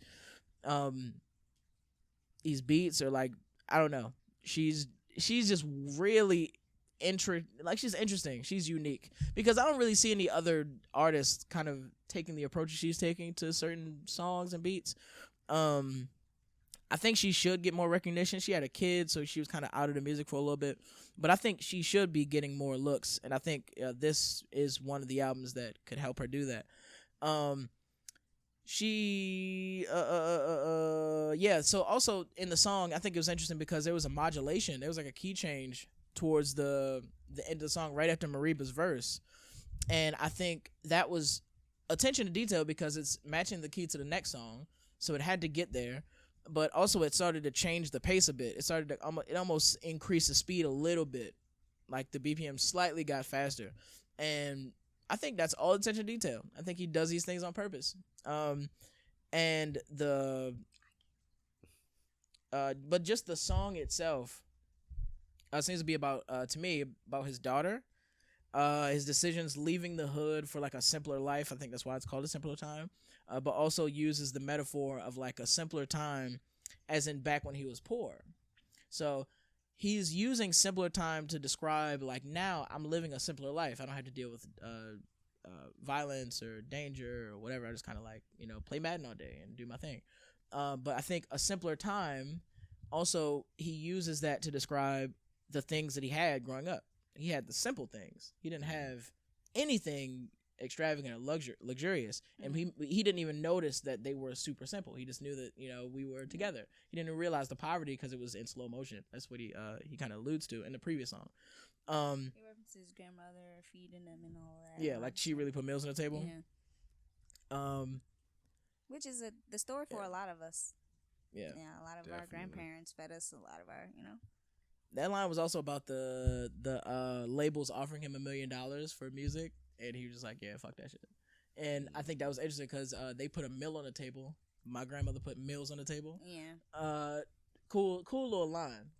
Because he thinks deeply about these things. I like she say little things matter. That's how they show her she needed. If you can provide them, she won't be leaving. The man in my family can't be no teachers. You learn what you see and no, we didn't see it.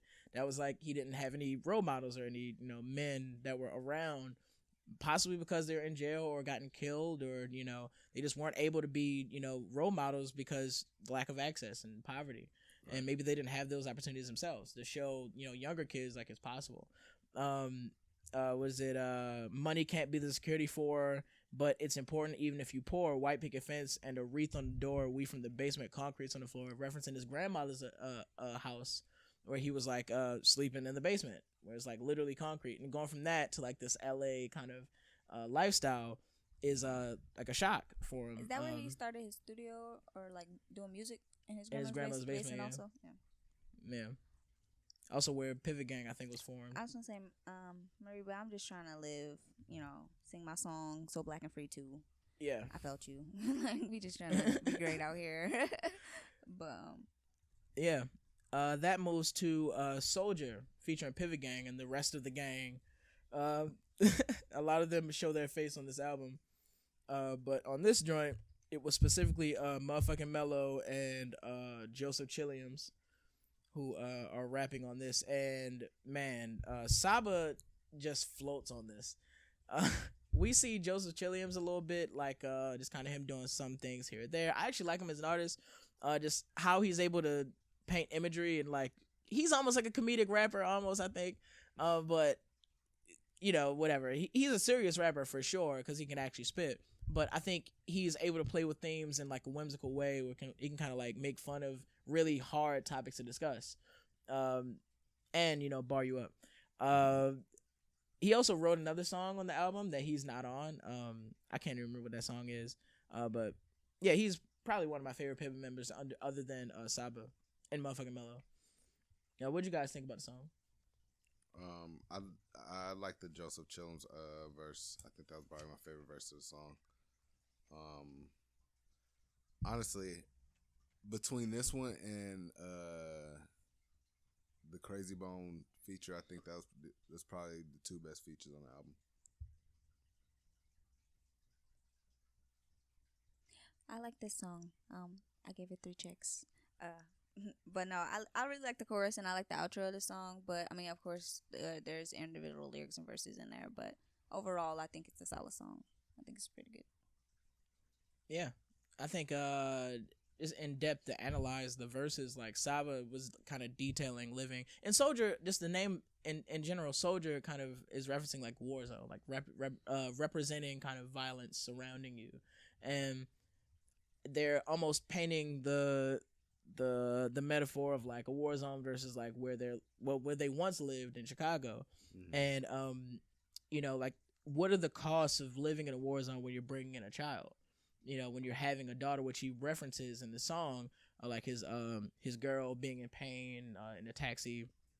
I think he's in a taxi or the car on the way, and he's referencing like her giving birth, you know, and him bringing in a daughter into an environment that, you know, is him considering himself like a soldier in, you know, or one of the soldiers in, or trying to do a troop of his own. Yeah, whether that's talking about Pivot or his family, you know, we don't know. Or both. Or maybe both.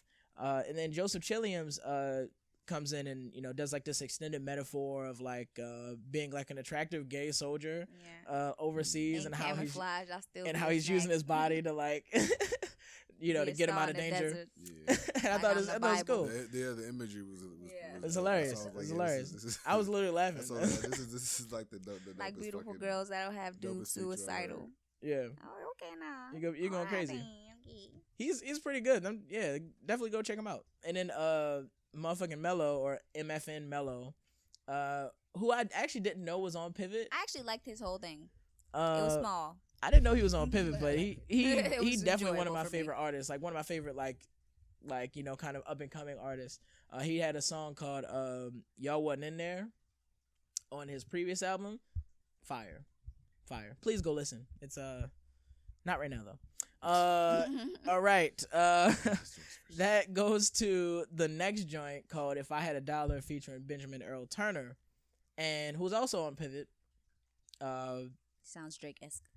He sounds Drake-esque. This song sounds like a song Drake would do. Oh yeah, low key. I can see it. So it feels like this one he's talking about taking risks. Like he's alluded prior about taking risks in different songs, but I feel like this one is like, when you do take risks, you have to shake off things because, you know, you just gotta take some time, you know, because you're gonna take mad L's. Like you're going to, you know, you're going to fail. You're going to try different things. You're gonna, you know, find your purpose 300 times, you know, and maybe some of these things don't necessarily fall through, but that doesn't mean anything about your purpose or your, you know, your journey, really. Like if I had $1 for all of the times that I failed, you know, I'd be rich, you know, and I think that's an important. I think this is one of the joints is meant for the fans to just kind of put on when they're having a bad day, or they did fuck up or they failed, and it's like, you know, to remind you, like, you know, you take a loss, you take a win, you take a breath, take it in, take your time, because that's really what it is. Like, and even the guy at this level of success had to do those same things. So that's almost encouraging people, you know, who are listening to, you know, it'll be okay. What did you guys think? I think one of my favorite lines off of it is the one line, "Broke niggas love to break shit as a kid." It's just like thinking about that line. It's like making a comparison between like young rappers. You feel me? How you can like damage your career within like just a couple of moments of doing dumb shit or making dumb purchases or doing childish things, or shit that you used to do when you was trapping in the infancy of your career, and then just completely destroy that. So like his way of like warning against that and like weaving it in there, I thought that was dope. I liked it. I thought it was catchy. If y'all haven't noticed, I've been adding catchy into my ratings. If it's catchy, no, but no, I like this song. I pulled a few lyrics from it, but I mean, I don't really feel I need to address it. You guys kind of covered the basic topics of the song, really. I got one more thing, and that's about Benjamin Earl Turner, because I pulled lines from his verse yeah, was actually nuts. Like, was actually insane. First of all, he's the only person I felt like he actually stood toe to toe with Saba on his album, like at an actual like high level rapping. Like I think, don't get me wrong, Smino, I don't think he was trying to compete. I think he was just like with his homeboy. And it's like, yo, this is the homie, we're gonna make a joint, and I'm going to float like I normally do. I'm not gonna like put effort to try to make a better verse than him. I feel like you can tell who not to who mention has things to prove on certain. It's hard albums. to get a better verse than Saba on any of his songs. Have you heard Shadow Man? I'm sorry. It's difficult, but I don't think he was trying to. I think Benjamin Earl Turner was swinging. I think this nigga was like, all right, let me just reference this one quote, this one bar. So if I had $1 every time I failed, I could be a rich nigga ransom. I could pay a rich nigga ransom. I could pay and make this.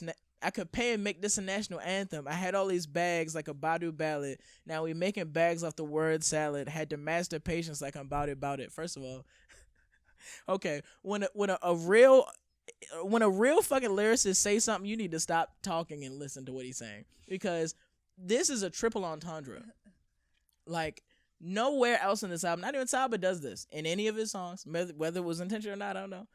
That Saba didn't do it, but this was a really difficult bar to, I guess, pull off with, because it starts at make the national anthem and bout it. The first and the end part of those two bars are related. Bout it and national anthem, because you know what Master P says in that song. Also, Master Patience is a direct reference to Master P. By the way, Badu Ballad, Bag Lady, which he references in the next following line. Master Patience, like I'm about it, that's Master P. But also, that's the second reference. The third reference is the fact that Master Patience is the name of Master P off of Moesha when he made his guest spot when he actually put up on the show. Which is like, the fact that he's thinking this deeply into the bar means that he knew who he was rapping with. And I appreciate the effort that he put forth in this verse, because I caught it, sir. I caught all of it. Man, it was a lot.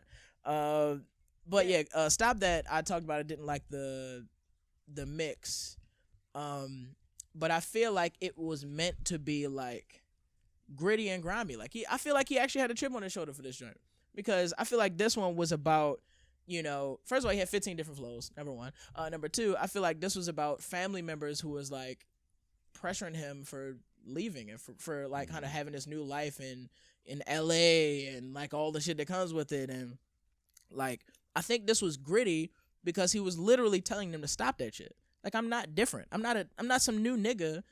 I'm the same nigga that we go to grandma's house, you see that face on that picture that we grew up with, that same guy, that's me. I'm not different because I'm in hip hop or I became successful or I got an album that charted.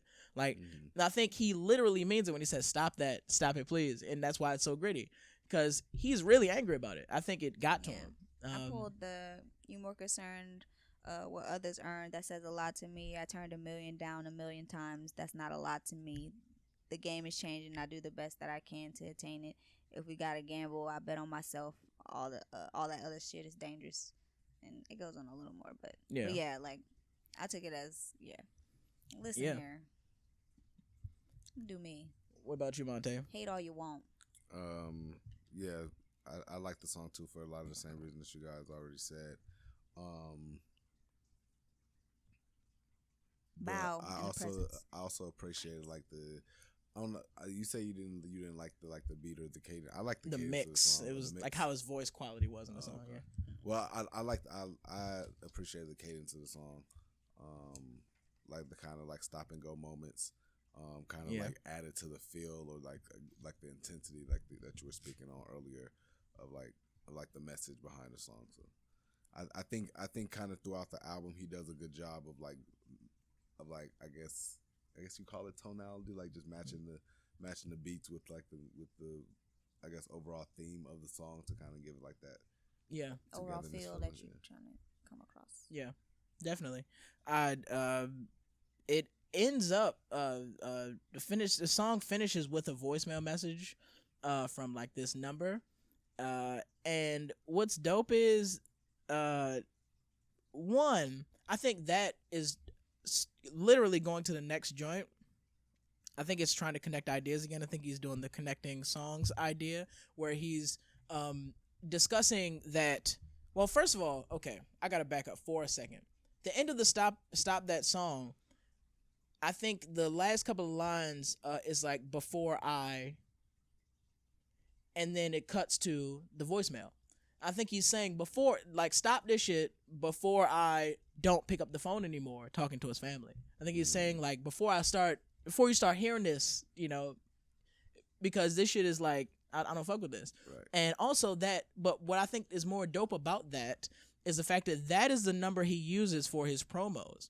Like, he does this mass text. Like, Saba does a mass text where he, like, sends out information about merch. Like, he sends out information about, like, videos he's about to put out. And it's, like, an automated thing. But it's that exact number. And this nigga texted me, you know, about the last, like, Fearmonger performance that he did on his YouTube channel.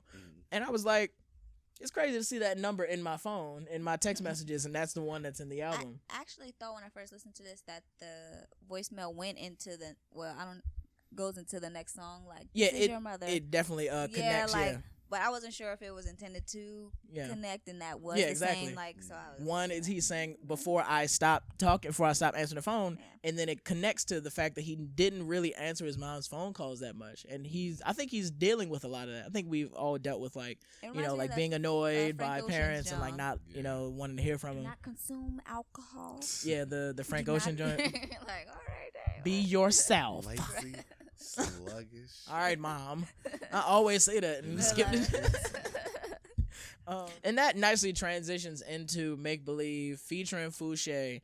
And I love her voice, number one. But yeah, like we mentioned, it goes into the voicemail recordings of his mom saying, like, you know, answer the phone, hey, call your mother, you know, almost him kind of reflecting on him not answering some of the phone calls of his mom, and like dealing with the fact that he probably didn't do his best to be, you know, a good family member on his end, you know. What did you guys think, first of all, before I get into it?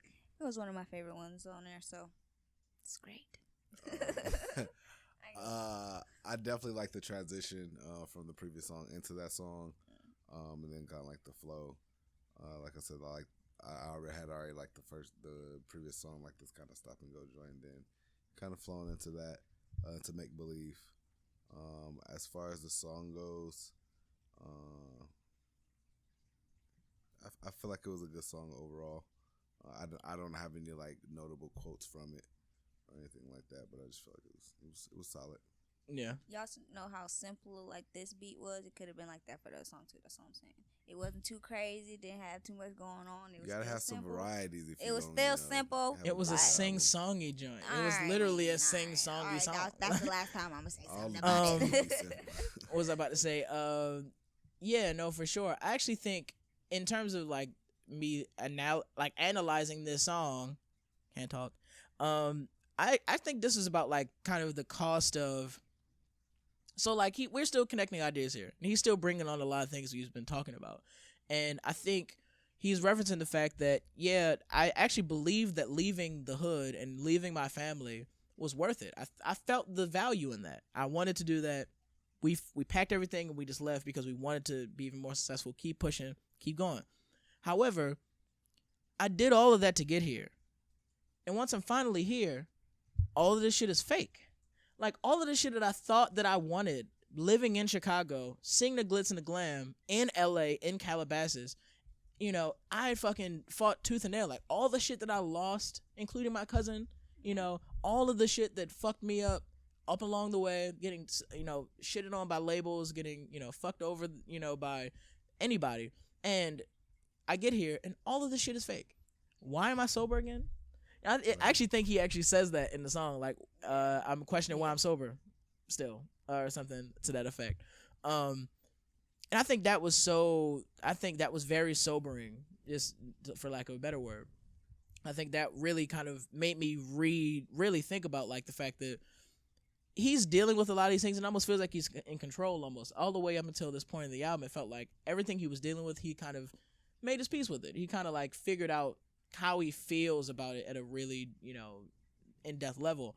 This one almost feels like he has some sort of regret and he has like some unchecked feelings about just, was it worth it? Like, what was it worth it that I sacrificed as much as I did to get here, and all of this is fake? What does this even mean that this is fake? Like, I think he's still dealing with that internal struggle, almost based off of kind of how the verse went. But then that goes to the next song, 2012 featuring Daywave is, oh man, this joint is like a real, like, actual love joint. Like, it's crazy. I'll listen to this joint and I cannot for the life of me stop thinking that this could be on Euphoria or Abbott Elementary or like any of the series that we watch nowadays. You could definitely put this on any one of those TV shows, and it'll work. Man, they can literally fit on 90% of TV. I'll back that statement. Yeah, you could put this on anything. I'll back that. And I think a lot of these joints are really marketable. I think a lot of these songs can fit on like films or TV shows or I feel like he was also thinking about that, the fact that he could market himself in different spaces, not just like hardcore hip hop, which I love. I mean, don't get me wrong, this nigga gonna bar you up regardless. But the line "music's our common interest," we rambling about Kendrick and Kid Cudi. Yeah, I felt that bar like intently, because if you find somebody who matches your music interest, like that's a match that's you feel me, you can't get too often. So I felt that. And I think that bar was like we was talking about Kendrick and Cudi, and but she had everything, so I gave her my tapes, and I was like, 2012, like. What I can't remember the name of the album, but that was like his first album dropped, that like his first mixtape dropped in that year. So like this was like when Saba first started like releasing shit, and he was giving his shit to you to listen to. You know what I'm saying? Like, I'm quite sure she mad that she I mean, if she's not still involved, unless I don't know. But yeah, no, I thought that was so interesting. All these bodies dropping, same blocks that we played tag for some old shit they wanted, they pay back. So we escape it all in the booth with the playback, because it's the only place we know where we safe at. Yeah, that was fire. Then that moves to the final song of the album, which is Smoking Hot Fire. Few Good Things featuring Black Thought. Man. All right, do I get to Saba's first? All right, matter of fact, let me ask y'all what y'all thought about the song first, and then I'll get into it, because I think I have a couple things to say. I like the song. I thought it was a great way to close the album. The flows was great. It was just, I feel like it was well executed, and it kind of did justice to the album, like, as far as being the ending song. Definitely agree. Solid closing. I think I definitely enjoy Saba's verses over Black Thoughts, but really, I'm sure you're gonna rip me for I'm not. It's your opinion for sure. But yeah, no, that's my thoughts. Yeah, man. Like, I just keep thinking every time I hear Black Thought, like, how good can this nigga be, bro? Like, but when that beat switched, I had a stank face for like a good 2 minutes. Like, that fucking beat. Is it 2 minutes long for you to have a stank? It's like 7 minutes long. Especially when his part came on, because it was a third verse from Saba, or second verse. So like the part 3 of the song comes on after Black Thought. Pre-chorus and whatever they be calling that stuff. But yeah, no, I was like, man, this man Black Thought is just so good over anything. Like, man, but I want to I do kind of think the song is about a homecoming. I think this is the specifically why he put it last, because it almost feels like all of this was almost a reckoning with the fact that, like, yeah, sure, I left Chicago, but there are a lot of things that I left there that have much more value than I'm almost even acknowledging right now. Like, and one of those things is family. The other thing, and that's not just family that I left there, but family that I'm now, taking care of, and that's in my home, my daughter, and having that connection to back home. That's number one. But number two is also, like, there was a feeling we had making Bucket List, making Care for Me, that we don't have now. Like, there's an energy that we had back in the hood, and we're trying to recreate that every day. There was a moment where he said something to that effect of, like, that energy we had back in the basement is not the same. We're trying to get back to that, or something to that effect. Yeah, I think it's about a homecoming. I think he mentions actually coming back home, or good things coming soon. He makes a reference to good things coming soon right after all of these ideas kind of connecting to back home. Mm-hmm. And I don't know if he feels as though this journey that he's gone through, from like going from Chicago to LA, is like him running away or like escaping, almost like James Baldwin going to Paris. But I certainly think that he has a good head on his shoulders with how he's dealing with the past, and like kind of understanding his situation in poverty, understanding like blackness and the things that came along with that, and being black and being successful in LA, and all of the things that come with that, and what possibly coming back home might do to kind of enhance you as a person. Yeah. From Black Thought's verse, it kind of just from based off what you're saying, it kind of give me an idea, like, oftentimes a lot of, like, well, we've seen it all time and time again. Black people are always put down, and we're always kind of, giving the short end of the stick. They think we dumb. They think we don't know nothing, illiterate, whatever, whatever have you. But we still pushing forward, and we still got things coming in abundance. We still excellence. Spewing from every just based off his line. Well, yeah, no, certainly. In in Saba's first verse, he does I think one of the dopest songs I heard was the Eminem Living Proof joint. The only thing changed what I paid for, the tennis shoe, like Eminem on the stage before he blew. This is Living Proof. And I think just around that stanza, he also made a reference to I think, or in the previous song, he made a reference to his cousin Walt, who died, who also comes up a lot just throughout his projects about, like, the things that, how that affected him, and he's still dealing with it, who wouldn't. But I think that imagery was a direct correlation to him and his cousin. I think Eminem and Eminem and Proof, because they were so close, when Proof died, Eminem, like, went off the deep end. Like, he had to stop releasing albums because he was just, like, in drugs, like, and he overdosed, and that was, like, a huge thing. But that was directly after Proof died, and he kind of, like, was the main person doing Detroit hip hop, like, kind of starting the real, like, music scene for Detroit. But yeah, I think that was interesting that he did that connection. But the ending part of the song, the part 3, or Saba's ending verse before the album loops back again, there's this recurring theme that he says, but then I can confess that this gets harder the bigger you get. And man, I feel like I remember I was conflicted, misuse your influence. That's the same feeling I got when I heard that on Kendrick. Was that Temple Butterfly? Mm-hmm. Like that same, like, bringing back this theme is like, this is really the thing you got to sit on. Like, I'm reading this because you got to remember this. Like, you actually have to think about this deeply, not like for face value. And the fact that he says it twice, like, he brings it up at the end of the album, but he actually says it in the beginning of the album too. I think on Free Samples, he brings the idea back, but he puts the bar in a different position. Mm-hmm. But yeah, it gets harder the bigger you get.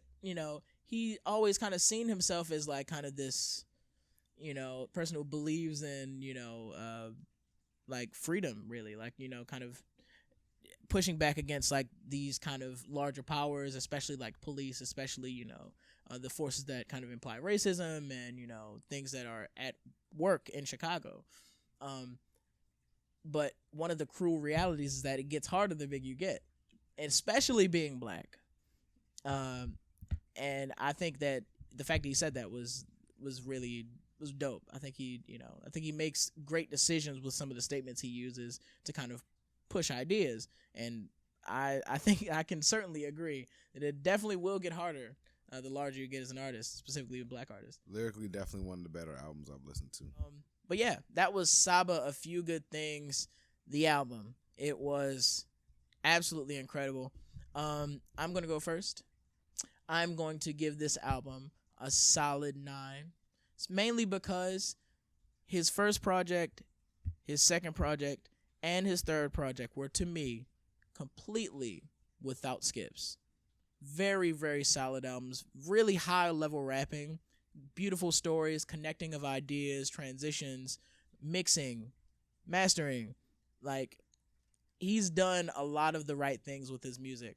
And I think this is one of many more great albums we'll get from Saba. Yeah, my rating's a 9. It's a vibe. I'm going to give the album, I'm going to say it's a vibe, and I'm going to give it a 7.5. Because I feel like, I don't know, I don't want to go out and just give people 9s. Like, I don't know. I'm not being selfish in what my numbers that I'm giving, but I feel like it could be a lot better. I don't know. I just know it can. So I just want to give that a 7.5. It's a vibe, though. I am going to give it also 7.5. I was going to give it an 8.